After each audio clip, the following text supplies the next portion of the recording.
आज है हमारा सैंपल पेपर का पार्ट 2। ठीक है, हम लोगों ने पार्ट 1 ऐसा सॉल्व कर लिया, क्वेश्चन नंबर 1 से लेकर क्वेश्चन नंबर 5 तक। आज हम लोग सॉल्व करेंगे क्वेश्चन नंबर 6 से लेकर क्वेश्चन नंबर 10 तक। तो सबसे पहले देखते हैं हम लोग क्वेश्चन नंबर 6 क्या बोल रहा है। ठीक है, क्वेश्चन नंबर 6 ये बोल रहा है कि अगर एक ट्राइंगल ABC वो कंकरेंट है ट्राइंगल PQR का, और 3AB जो है वो 2PQ के बराबर है, और BC जो है वो 10 सेंटीमीटर है, तो बताइए हमारा QR का वैल्यू क्या होगा। चलिए हम लोग पहले ट्राइंगल को ड्रॉ करते हैं। ठीक है, हमारा दो ट्राइंगल है, एक है हमारा ट्राइंगल ABC और एक है हमारा ट्राइंगल PQ और R। ठीक है, तो जैसा कि यहाँ पे दिया हुआ है कि ये जो दोनों ट्राइंगल क्या है वो आपस में कंकरेंट है। इसका मतलब क्या है, हम लोग यूज करेंगे यहाँ पे ट्राइंगल प्रॉपर्टी। ठीक है,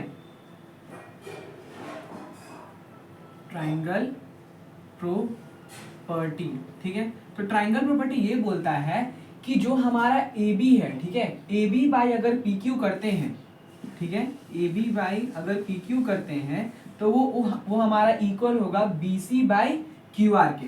ठीक है, सॉरी, BC बाई QR के। ठीक है, तो देखिए यहाँ पे क्या है, हमारा AB बाई PQ का वैल्यू कहाँ से निकालेंगे, जैसा कि हम लोग को यहाँ पे दिया हुआ है। ठीक है, कि 3AB जो है वो किसके बराबर है, हमारा 2PQ के बराबर है। ठीक है, तो हम लोग क्या करेंगे कि यहाँ से AB और ये जो PQ यहाँ मल्टीप्लाई में है तो इधर आके तो वो डिवाइड हो जाएगा, तो AB by PQ is equals to, यहाँ पे 2 है तो 2/3। ठीक है, तो हम लोग AB बाई PQ के बराबर क्या लिख सकते हैं, 2/3। और यहाँ पे हम लोग को तो BC दिया हुआ है, BC कितना दिया हुआ है, वो 10 सेंटीमीटर है।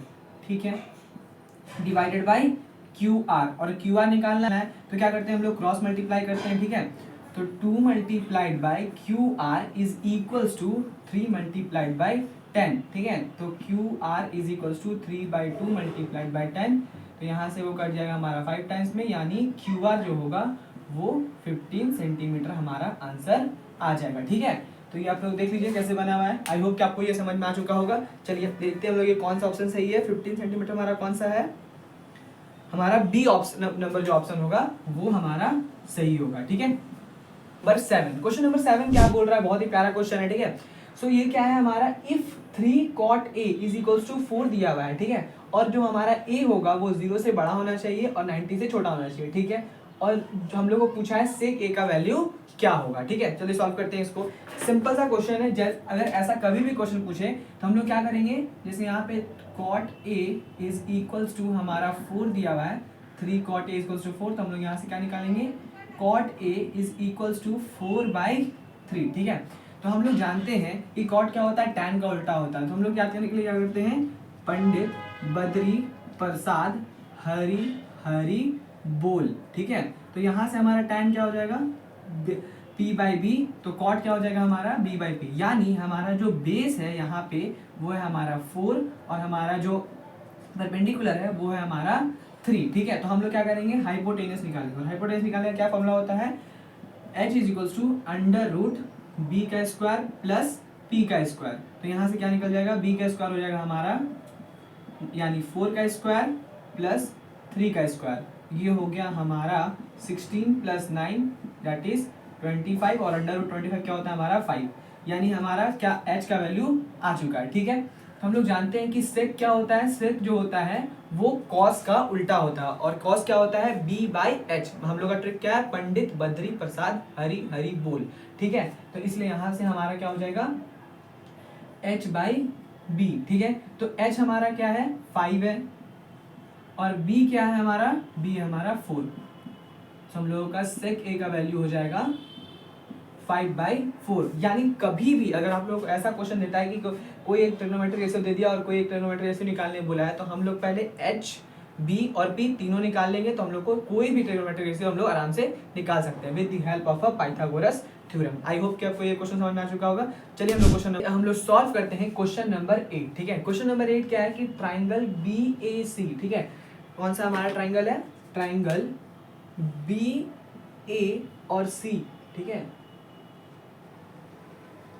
आजा भाई, देखिए ये जो ट्राइंगल है वो किसके सिमिलर है, ट्राइंगल AAB के, ट्राइंगल EAD के, ट्राइंगल ACB के, या ट्राइंगल BCA के। ठीक है, चलिए देखते हैं हम लोग कौन सा इससे मैच कर रहा है। ठीक है, तो देखो यहाँ पे जो है हमारा एक एंगल जो है, देखो इसमें जो ट्राइंगल है, ठीक है, मान लेते हैं हम लोग पहले ये ट्राइंगल लेते हैं, ये ट्राइंगल है, इसमें 90 डिग्री कहाँ पे है हमारा, सी पे है, ठीक है, और यहाँ पे जो 90 डिग्री है वो हमारा डी पे बन रहा है, ठीक है। तो ये कौन सा ट्राइंगल है, ट्राइंगल ई ए डी।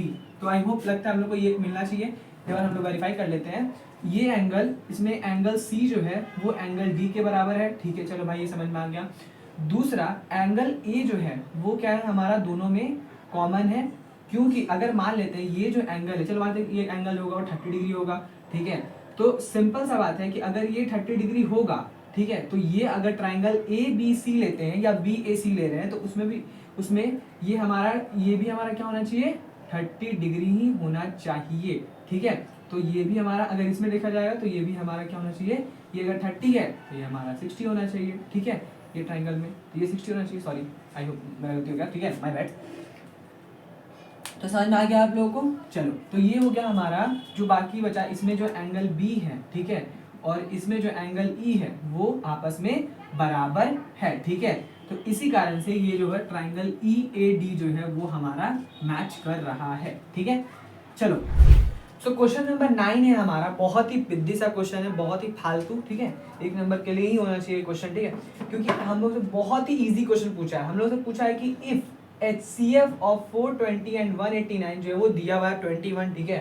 तो हम लोग से LCM पूछा है कि 420 और 189 का LCM क्या होगा। ये सबसे इजी क्वेश्चन है, ठीक है, क्योंकि हम लोग जानते हैं कि एक फॉर्मूला हम लोग पढ़ चुके हैं कि LCM मल्टीप्लाइड बाई HCF जो होता है वो क्या होता है, उन दो नंबर का प्रोडक्ट के बराबर होता है, यानी first number multiplied by second number. तो सिंपल सा कहानी, हम लोग को पूछा है LCM, तो LCM को यहाँ लिखेंगे, फर्स्ट नंबर जो है वो हमारा 420 है, 420, और यहाँ पे हो गया हमारा 189, और डिवाइड करेंगे हम लोग उसको 21 से, ठीक है। बहुत इजी क्वेश्चन हो गया, ठीक है। तो चलो हम लोग देखते हैं कि ये कट रहा है कि नहीं कट रहा है। तो ये तो सिंपल है, 21 टाइम्स में 1 टाइम में, और ये हो गया हमारा ना 20 टाइम्स में कट गया, ठीक है। अब 20 को 189 से मल्टीप्लाई करना है, यही बहुत ज़्यादा इजी है, 29, और ये हमारा 189। हम लोग को सिंपली क्या करना है, 189 को 2 से मल्टीप्लाई करना है। तो 2 इंटू 9 करेंगे तो हमारा 8 आएगा, 1 कैरी में जाएगा, 2 इंटू 8 करेंगे तो 16 और 117, 1 कैरी में, 2 1 2 एंड 3, और यहाँ पे क्लास में हम लोग 0 दे देंगे, ठीक है। तो कौन सा हमारा सही है भाई, 3780, यानी हमारा सी नंबर जो ऑप्शन है ये सही है। सबसे ज्यादा पिद्दी क्वेश्चन था, ठीक है, इससे आसान क्वेश्चन और कुछ नहीं हो नहीं सकता है, और ये बार बार एग्जाम में पूछा जाता है, ठीक है। चलो हम सॉल्व करते हैं क्वेश्चन नंबर 10, ठीक है, जो है हमारा एपी दिया हुआ है, एक सीरीज दिया हुआ है -8 -5 -2, और ये लाके 49 पर ये खत्म हो रहा है। और हम लोग से क्वेश्चन में पूछा है कि हम लोग को बताना है लास्ट से हमारा चौथा टर्म इसमें क्या होगा। तो सबसे पहले हम लोग को लास्ट से चौथा टर्म बताने से पहले हम लोग को ये फाइंड करना पड़ेगा कि इसमें टोटल नंबर ऑफ टर्म्स कितना है, ठीक है। तो हम लोग एक फॉर्मूला जानते हैं, क्या होता है फॉर्मूला हमारा, कि ए एन जो होता है, ठीक है, वो क्या बराबर होता है, A plus N minus 1 into D, ठीक है, ये होता है हमारा फॉर्मूला, ठीक है। तो यहाँ पे क्या क्या दिया हुआ है हम लोगों का, ए एन जो है वो एल के बराबर भी होता है, यानी लास्ट टर्म, ठीक है। तो यहाँ से हम लोग देख सकते हैं कि हमारा फर्स्ट यानी ए जो है वो है हमारा -8, ठीक है। उसके बाद हमारा नंबर ऑफ टर्म्स हम लोग को निकालना है, ठीक है, ये तो हम लोग को निकालना ही है। डी जो होता है उन दोनों के बीच का डिफरेंस है, ठीक है। तो इन दोनों के बीच का डिफरेंस कितना है, तो ये हो गया हमारा -5 और -8, यानी -5 प्लस यहाँ पे 8, यानी हम लोग का जो डिफरेंस है वो +3 का डिफरेंस है। हम लोग को साफ दिख रहा है कि ये +3 इंक्रीज होते जा रहा है, ठीक है। चलो तो यहाँ से हम लोग डी निकाल लिए हैं। डी निकालने के लिए सिंपल क्या करना है कि हम लोग को a2 से a1 को माइनस करना है, ठीक है। तो a2 क्या दिया हुआ है हम लोग को, -5 दिया हुआ है, माइनस ऑफ -8 कर देंगे, यहाँ माइनस +8 दैट इज 3, ये तो अंडरस्टूड है, ठीक है। चलो अब यहाँ से क्या हम लोग को L दिया हुआ है हमारा 49, ठीक है, यहाँ तक हम लोग को क्लियर है, ठीक है। बस इसमें पुट कर देना है, यहाँ पे हम लोग 49 पुट करेंगे, ठीक है। ए के जगह हम लोग -8 पुट करेंगे, प्लस n-1 इंटू डी के जगह क्या पुट करना है हम लोग को, 3 पुट करना है, ठीक है। 49 है, यहाँ प्लस है, इधर जाएगा तो वो माइनस है, इधर प्लस हो जाएगा, यानी 49 + 8 is equals to n-1 into 3, ठीक है। तो 49 + 8 हो जाएगा हमारा 57, ठीक है, यहाँ यानी n-1 into 3 is equals to 57, ठीक है, 57 हो गया। तो 3 जो है मल्टीप्लाई में तो डिवाइड हो जाएगा, तो हम लोग यहीं पे काट देते हैं, हम लोग 10th में आ चुके हैं, ठीक है। तो 3 है, यहाँ पे हमारा हो गया 19 टाइम्स में, तो n minus 1 is equals to 19, n is equals to 19 plus 1, तो n इज इक्वल्स टू हो गया हमारा 20, ठीक है। अब इतना तो आप लोग सीख ही सकते हैं कि कैसे करता है नहीं करता है, क्योंकि हम लोग 10th में आ चुके हैं, हम लोग का बोर्ड एग्जाम नजदीक में, और ये नहीं आता है तो ये खराब है, ठीक है। चलो n इक्वल टू 20 हो चुका है, और हम लोग से क्वेश्चन में क्या पूछा है कि भाई साहब आप बताइए कि जो हमारा 20th है इससे पीछे फोर्थ टर्म कौन सा होगा। तो ये फर्स्ट हो गया, फिर ये सेकंड हो गया, ये हमारा थर्ड हो गया, और ये हमारा फोर्थ हो गया। यानी हम लोग को क्या निकालना है, हम लोग को 17th टर्म हम लोग को यहाँ से निकालना है, ठीक है। चलो तो सॉल्व करते हैं इसको, कैसे निकालेंगे, इजी है, हम लोग यहीं पे सॉल्व कर लेते हैं। हम लोग जानते हैं कि A N is equals to क्या होता है, हम लोग पढ़ चुके हैं, A plus N minus 1 into D, लिख के हम लोग अभी थक चुका है, ठीक है। चलो ए एन जो है यहाँ पे ए 17 हो जाएगा, क्यों 17 निकाल रहे हैं, हमारा फर्स्ट तो वही रहेगा, -8 ही रहेगा, ठीक है। -8 प्लस एन माइनस 1 यानी 17 माइनस 1, डी निकाल चुके हैं हम लोग जो कि 3 है, तो -8 यहाँ पे प्लस और 16 इंटू 3, -8 प्लस 16 इंटू 3 48, ये हो गया हमारा 40, माइनस और प्लस, यहाँ पे माइनस प्लस माइनस नहीं होता है, यहाँ पे जैसा साइन बड़ा है वो है, ठीक है। 48 है, यहाँ पे है, तो हमारा आंसर आ गया हमारा 40। तो कौन सा नंबर सही है भाई, हमारा बी नंबर ऑप्शन जो है वो हमारा सही है, ठीक है। आई होप कि आपको ये वीडियो अच्छा लगा होगा, और अगर अच्छा लगा है तो अपने दोस्तों के साथ भी इसको शेयर करिए, और ज़्यादा अगर आप लोग चैनल पे नए हैं तो चैनल को सब्सक्राइब करिए। थैंक्स फॉर वॉचिंग, ठीक है। हम लोग मिलते हैं नेक्स्ट 11 से लेकर 15 तक हम लोग सॉल्व करेंगे, एक बार पूरा लंबा वीडियो सॉल्व नहीं करने वाले, ठीक है। हम धीरे धीरे करके पार्ट वाइज समझेंगे और हर एक कॉन्सेप्ट को क्लियर करते जाएंगे, ठीक है। और कोई भी डाउट होता है तो आप लोग कमेंट सेक्शन में कमेंट कर पूछ सकते हैं। Thanks for watching.